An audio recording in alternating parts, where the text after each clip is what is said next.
կենտրոնի ոստիկանությունում գնացել եմ, կանչել են կենտրոնական կարել են կենտրոնի ոստիկանություն, գալիս են քաղաքացիական շորերով ինչ որ անհասկանալի ռոժեր։ Ինձ քաշքշում են, գցում են գետնին։ Այդ այն ժամանակ էլ այդ 22 թվականին կամ 23 չեմ 22 երևի։ ՀՔԾ-ն գործահարուցվում։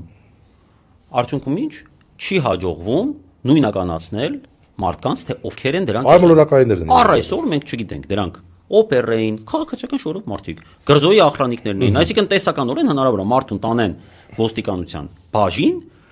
չուժոյ պախմել ինչ որ մարդիկ, որոնք խնդիր ունեն այս մարդու հետ, գան մտնեն ոստիկանություն, խոշտանգեն մարդուն, հետո էլ ոստիկանությունից գիտեք, մենք չենք կարող։ Դա գիտես ինչ է նշանակում։ Հիմա ասեմ, դա արխայորետել է օրենքը։ Մեր օրենքները լավն են այս առումով։ Հստակ պահանջ կա ասում, եթե ոստիկանը քաղաքացու հետ շփվում է, ոստիկանության բաժնում հատկապես, այդ անտեր ինչ այդ ժետոնը դրա համար է, որ դու անունն էլ չես իմանում, ամեն մեկին անհատական համարով է հնգանիշ։ Դու նայես, այն ասում դե 24 616-րդ համարն է,